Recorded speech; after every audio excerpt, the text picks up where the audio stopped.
I would like to begin by acknowledging the traditional custodians of the land on which we meet today, the Arakwal people of the Bundjalung Nation, and pay my respects to the elders past, present, and emerging.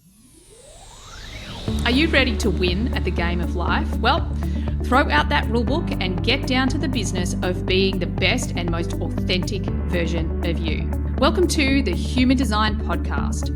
We're changing the rules around success, abundance, purpose, love, and life, where we're creating a planet where everyone can thrive in a world that loves and supports each other. I'm your host, Emma Dunwoody, a qualified master coach, human design expert, podcaster, and entrepreneur that is living the life of my dreams, breaking all the rules while doing it, making a huge impact, and living my design and manifesting miracles on the daily. Join me as I break down and simplify everything you need to live in alignment with your human design, teach you how to recondition your unconscious mind for greatness, and to take back your power so you can manifest your heaven on earth and serve the rest of the planet at the same time. It's time to give up the fear and step into your highest potential, to reach for the stars, to know and live your greatness. It's what you deserve, and it's what the planet really needs from you. So buckle up and enjoy the ride. Hey, and welcome to today's episode. Well, on today's episode, I really want to share 5 lessons from 2024 that I feel like I've upgraded on all of these levels. Like, this isn't necessarily something brand spanking new. However, there's been massive upgrades. So I thought, seeing as 2024 has definitely officially been a growth year, where we have all been faced with some pretty significant challenges, and because of those challenges, become hopefully more aligned, loving, expanded versions of ourselves. So what I thought would be really helpful for you and for me just to talk about it would be to share what I believe are my top 5 lessons from 2024. And before I dive into that, I think the next thing I want to share is 2025 looks like a pretty epic year. Now, as a collective, we're going into a 9 year, which I actually lived a 9 personal year the year before this. Okay, so in 2023. And the truth is, lots of things end in a 9 year, okay, because it's a clearing out. It's the things that you don't want to take into the next cycle. So it could be a year where there are things that maybe you're ready and conscious need to end. And then there might also be things that come kind of left of field. But no, it's that theme, the collective theme for all of us, is this letting go of what we don't want to take into the next 9 year cycle. So as a collective, and think about it, because it's a collective number, it's going to be kind of bigger than, like, yes, it might be your personal journey, but it's going to be a bit bigger than that. So it's going to be things that are related to you as a part of the collective, as opposed to potentially your personal journey, which it could be as well. I mean, obviously in 2023 for me, I separated from my husband and my mother died. So there were some really big endings for me in 2023. So with that said, today I want to talk about the 5 lessons that I really upgraded in 2025. Get yourself a piece of paper and a pen and let's dive in. All right. Lesson number 1. My self-worth is creating my reality.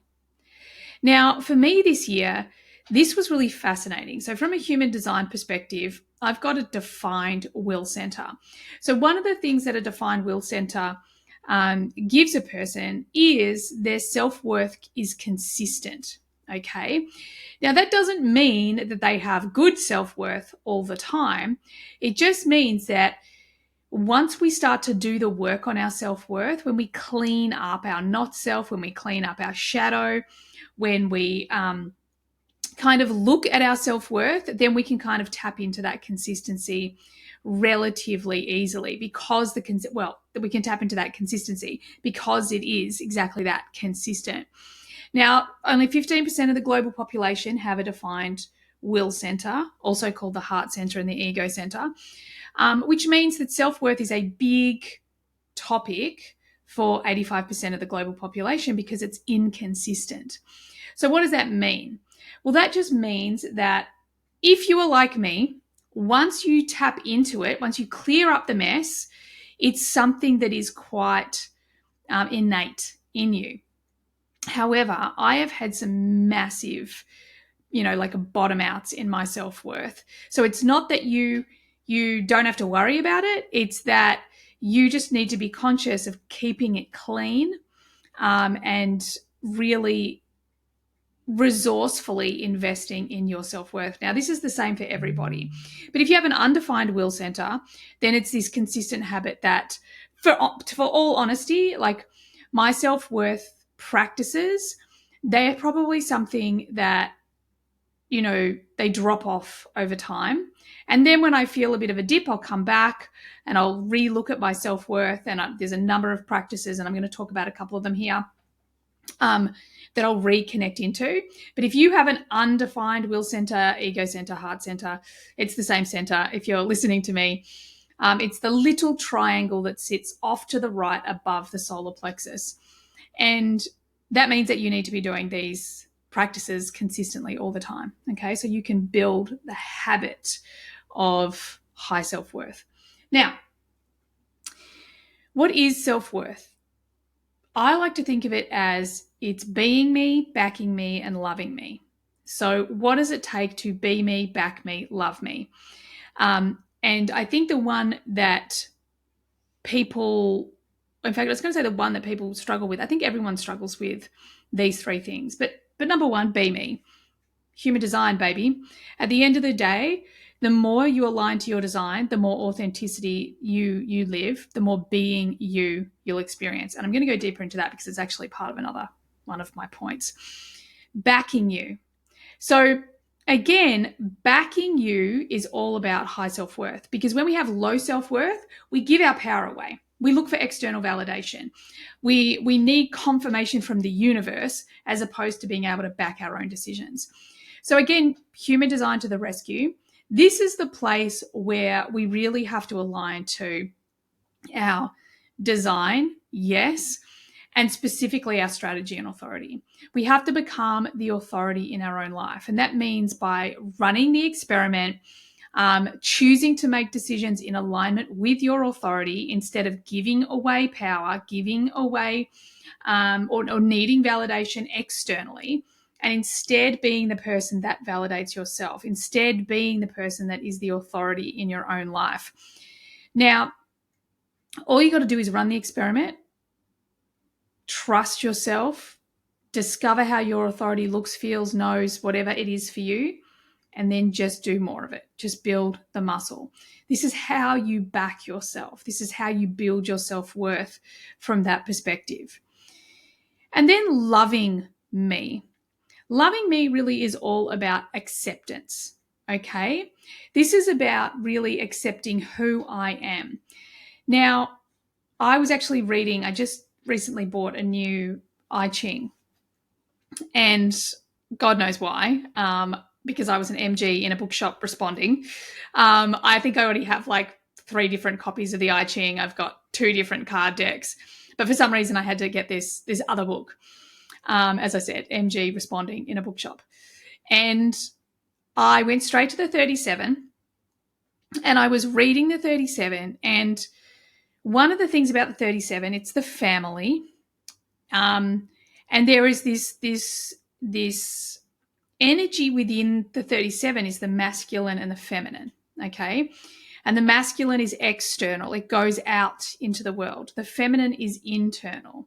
It receives, it sets the energetic tone. So one of the things as I was reading my 37, I'm like, God, I so resist the feminine. I have trained myself to be masculine, to go out and get. Whereas one of the biggest lessons for me in 2024 is to receive more, to be more in my feminine.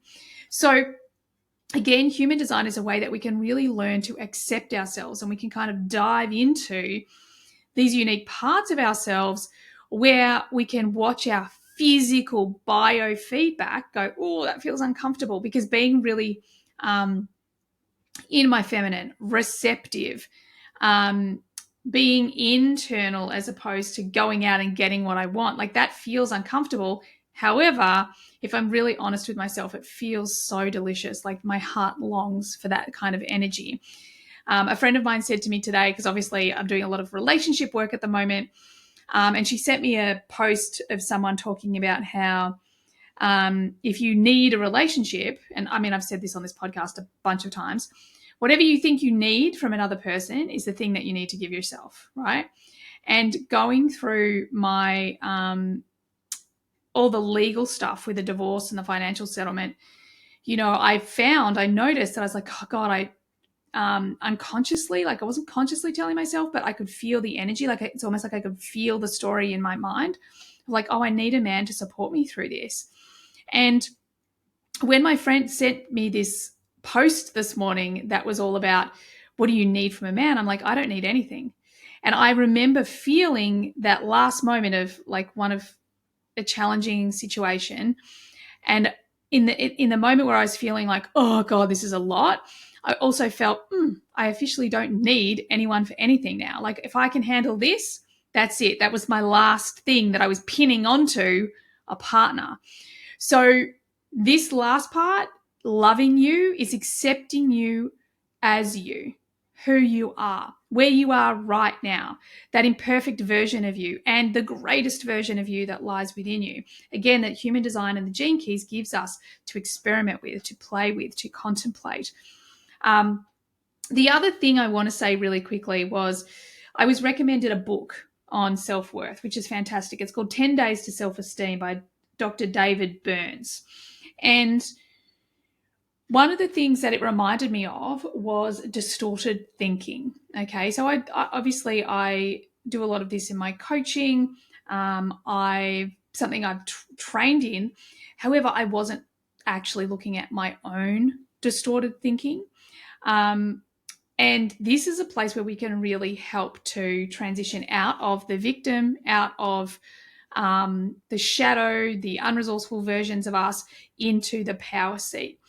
And the distortions of thinking, there's 10 distortions of thinking. So go check them out, go Google them. But it's things like all or nothing thinking, overgeneralization, mental filter where you sort of dwell on the negatives and you don't think about the positives, jumping to conclusions, emotional reasoning, should statements, labeling, blame, like and when we actually can break down the stories that we're telling ourselves and realize that, wow, all these stories we are telling ourselves are from this low self-worth language, from these distortions, and we can just like write down whatever we're thinking, whatever story is, and just go, oh wow, that's number 1, that's number 5, that's number 3. We start to see how the ego is dominating our thinking. We start to see how it's distorted the truth of who we are.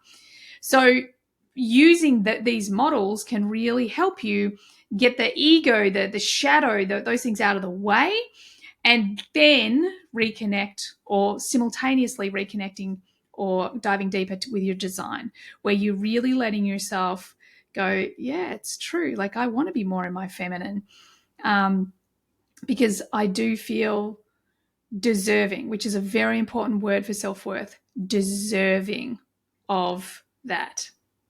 All right, let's move on to number 2. So number 2, this is something that working with a coach that I've been working with, we've been doing a lot of work around identity and values and stepping into the identity of this person, my goals, whether it's 90 days, a year, 5 years.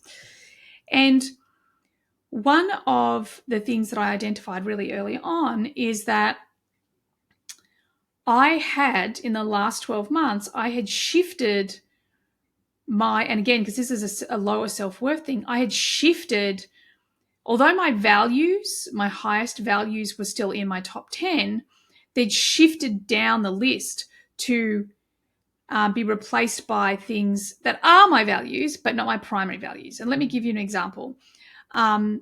Impact and leadership being two of them. Like they ended up right up the top, and they pushed off peace, love, and freedom, because my ego was like, well, you need to be in this place where that's going to drive the business. And the thing I want to say to you is, when we get into a place where we are so forcing in the ego to build our business, we will never know our greatest potential within that business. Especially those of you listening to this podcast, because you're transitioning, like me, out of the old paradigm and into the new paradigm. And the new paradigm says that we have success from our authentic self. We have success in all areas of our life. And this is my point, when we are connected to source. So my second lesson for 2024 is my number one priority is my connection to source. My number one priority is my connection to source. And my coach asked me the question, how am I being responsible to that connection with source? I think the question was worded better, but the point is, who do I need to be to honor my connection to source, God, universe, whatever you call it? Who do I need to be to honor that? And in pure MG style, like I journaled on it and I wrote lists of stuff. And then I had a conversation, because when I get questions, when I get given questions, I ask basically anyone I come across the question just to see what comes out of them. And again, I think it's a responding thing. And someone said, well, your ultimate responsibility to source is to be the person you came in to be. Mic drop, right? So ultimately, you can see there's a theme happening here. Our connection to source, and yes, there's so much more to that. Like, how specifically do you connect to source? So I know for me, I've often tried to, do what I think I need to do to connect to source, meaning certain meditations or, I really got it in my head that I wanted to be able to have like conversations in my journal with the universe, and like these very mental ways of going about connection with source. And again, I was working with, had a session, one of my early sessions with my coach, and he said, well, why do you meditate? And I was like, well, for the stillness, to calm my mind, to, train my focus. And he's like, it's so interesting that you did not once say connection to source. And in that moment, my response was, yeah, because I'm never not connected to source. And for me, that was a big epiphany, because ever since I was tiny, I've spoken to God, universe, source, spirit team, whatever it is. It just doesn't look like or feel like what everyone else talks about. And I can't be in them, so I don't know what their experience is like. So my number one priority is to honor that connection. So what are all the little things that add to that? And I've actually given you a lot of examples. For me is that I know that the universe absolutely guides me, as any generator or manifesting generator, that I have all of this stuff going on inside of me, and I definitely feel my connection. And I love my heart coherence meditation is the way that I can instantly drop into connection with source. I can feel my whole vibration lift, everything. However, it happens out there and I respond to it. Source guides me through story and question and answer and connection, big connection. So that, like, redefining how specifically I connect to source and then prioritizing that. And there's a couple more things in my points that add to this. This is such an important priority for all of us. So I pose that question to you. Who do you need to be now that you're responsible for your connection with source? What are the things you need to do? Who do you actually need to be? All right. So important. And the other thing I would say is, like I was explaining, how specifically do you connect to source? Because it's different for everyone. And if you're anything like me, you might be attached to thinking it's got to be done a certain way, and it really, really doesn't. Again, this year, one of the game changers on this topic for me was one of the sessions I had with Heather Ivany. She talked about my clairs, and it just confirmed for me, wow, I'm right. I can trust myself. I can back me. I believe in me, because what I was hearing her say after never having a conversation about how my intuition works, she went into the Akashic Records and she said, this is how your intuition works. And I'm like, that's exactly it. So it's prioritizing that. All right, next one. So number three goes right into number one and number two. In fact, these all they all go hand in hand. They're connected. They're neural pathway, like one neural pathway that all blends together, if you like. Number three is slow down. Now, yes, I'm an emotional authority. I also have the 3420, so the fastest channel in the design. So why specifically? What's the point? What's the purpose of slowing down? The slower we go, the more we hear and receive. Okay? Now, there have been times this year where I did not take action. I slowed down too much, but it was as an avoidance strategy. And I'm now going, oh, if only I had taken the action when I knew it was the correct thing to do. So I'm not talking about that. What I'm talking about is walking a little bit slower, talking a little bit slower, letting go of the rush. Now, for 50% of the population, so considering it potentially you, my friend, as an emotional authority, we need to really prioritize this, because emotional authority, a defined solar plexus, this is all about connection to spirit. And we are moving towards the new paradigm where right now we live in a world where our emotions control us.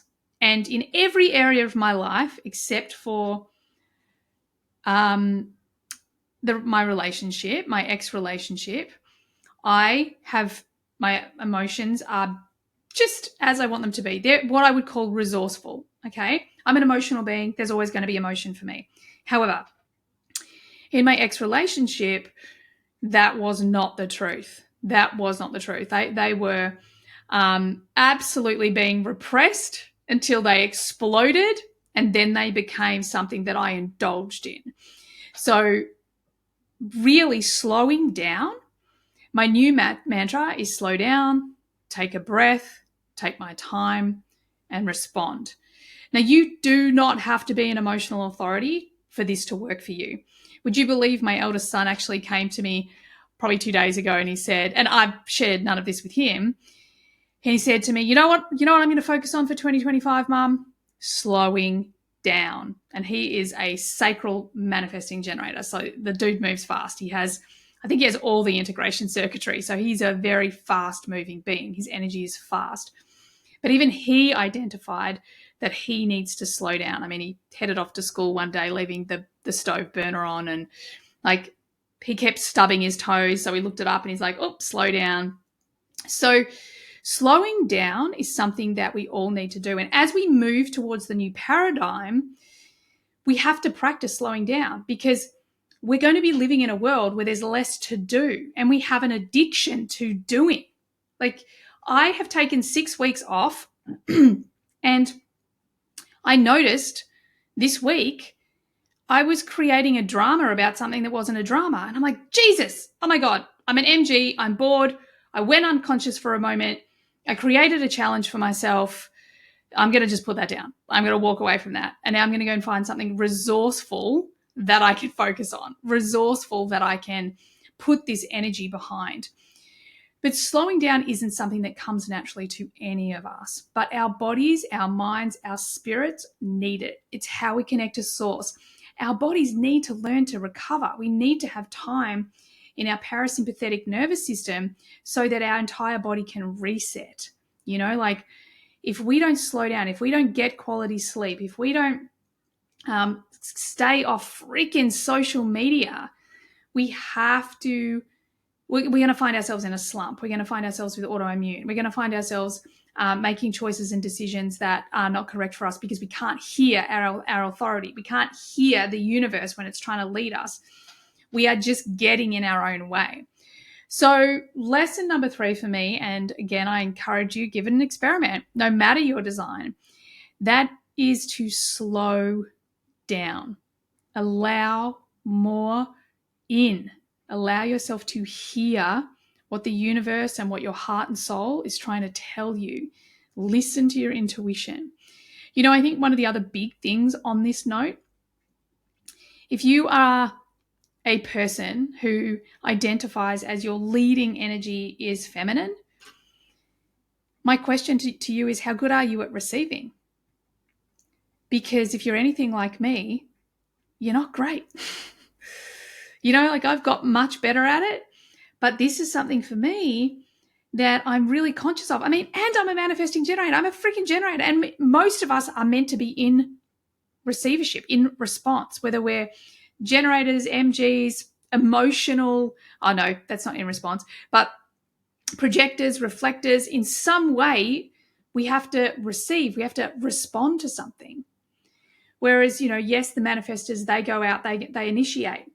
But if you're a woman or you are a person who identifies with like your primary energy is the feminine, then the masculine, then it's so, so, so important to learn to receive. And this is actually my point 4. Look at me, I'm just like blending. My point 4 is receiving. So receiving, whether you're feminine, leading feminine, or masculine, is so important.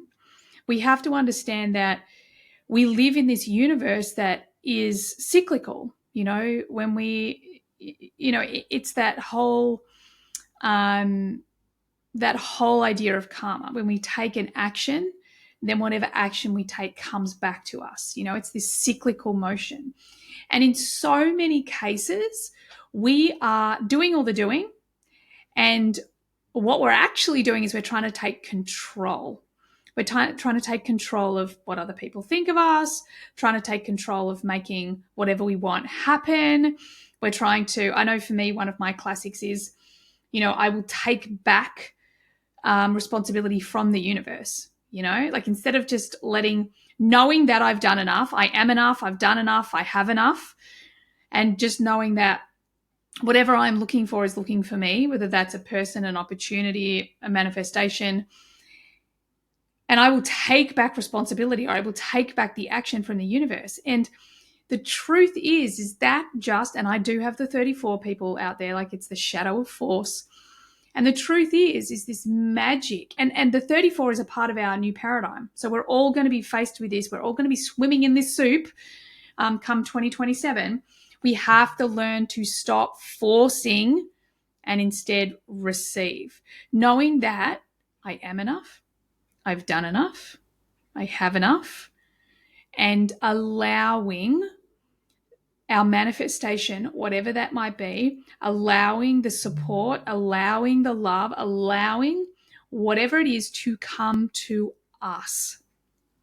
Okay? Because all of us have the masculine, all of us have the feminine. It's super important that we do both. But in so many cases, so many women have just like flipped into their masculine, and unfortunately, a lot of men have flipped into their feminine. So it's super important that we really get this. And maybe if you're a man listening to this, I would encourage you to think about the masculine. So where can I find my purpose? Where can I take action that is in alignment with my purpose? Where can I provide, protect, support, in that very action-oriented energy? Because this is what will fulfill you. And it's for all the leading feminine out there. The receivership is the thing. And I actually said to someone this morning, I was talking about how I want to feel in the relationship that I'm calling in. And I said, I do have a little bit of shame around the fact that I actually feel like I want to be supported. Like, it's not to say that I want to give up on creating my impact in the world. Far from that. But I want to feel that feminine support from a man. I want to feel that masculine leadership from a man. I want to, and in the 37, it talks about the masculine is out there, the feminine is within. And the thought of actually being able to just love on someone and feel safe and protected, and not feel like I have to give something to get that. Like, I don't have to be someone for that person. I don't have to provide for that person. I don't have to solve problems for that person. I can just be with that person because I'm just being me. Oh my God, that feels so delicious. And honestly, there was a little bit of shame there. I had to do a bit of forgiveness work. I had to let that go. Because I think a lot of women like me have been conditioned to go, well, fuck it, I'll just go get it myself. No, if the masculine isn't going to show up for me, then I'll show up in my masculine and get it myself. And this is a time where we want to balance that out. We want to get back into our aligned energies. Whatever that looks like, whatever is correct for us as individuals. Okay, so that was number 4, receive. Number 5 is authenticity is the answer to everything. Let that land. I am fascinated by manifesting. You've heard me talk about it endlessly. I love it. I definitely am going to bring more of it into HDX in the second half of 2025. So pumped about that. But one of the things that I have that I know is that manifesting is simple when we're being authentically ourselves, when we are in our authentic power. Then manifesting is just effortless because it's overriding what we think we want to co-create, and it's actually allowing the heart and the soul and the universe to co-create from this pure space. And I know one of the examples for me this year has been my book. The way it happened was just so easy and effortless. And, I just followed the bouncing ball. I just responded to each step, and everything just flowed easily and effortlessly. And, I even look at the challenges for this year, and the biggest challenges I've had this year is where I've been out of my authenticity. It's where I've had to clean up my conditioning. I've had to do inner child work. I've had to be really honest with myself about the choices that I was making, because I was not being my authentic self. At one point, I was kind of like, God, I feel like I'm fucking Jekyll and Hyde, because 90% of my life, I'm this authentic, and it goes back to my emotion piece, this authentic, emotionally balanced, even though I do have the emotional wave, don't get me wrong, person, but in this other place, I was so out of my authenticity. I was so out of alignment of who I am. And again, I used my design so much this year to bring myself back. I have the 53 in my attraction sphere. So if you're playing along, that is your design moon. And the shadow of immaturity. So I sat down and I got really honest with myself. Where am I being immature? Like, I could see where I was attracting immaturity. Let me be fucking clear about that. But I also had to take responsibility. Like, okay, well, where am I being immature? So that I could step into the expansion, which is the gift of the 53. So that was a really powerful way. I've talked about my 37, like just diving into that and going, God, yeah, I just want to I want to dive into the feminine. I just want to be in my feminine power. And there is a part of me, there's a deep part of me that knows, like, all you got to do is just align to that feminine power, align to that 37. And I'm talking, I'm someone who's like 95% there. It's not like I'm not in alignment with my design. However, the bit that's not there, I just know in my heart of heart, beyond my wildest dreams will manifest the moment that 5%, or even 1% towards the 5%. Do you know what I mean? Like, we don't have to be perfect.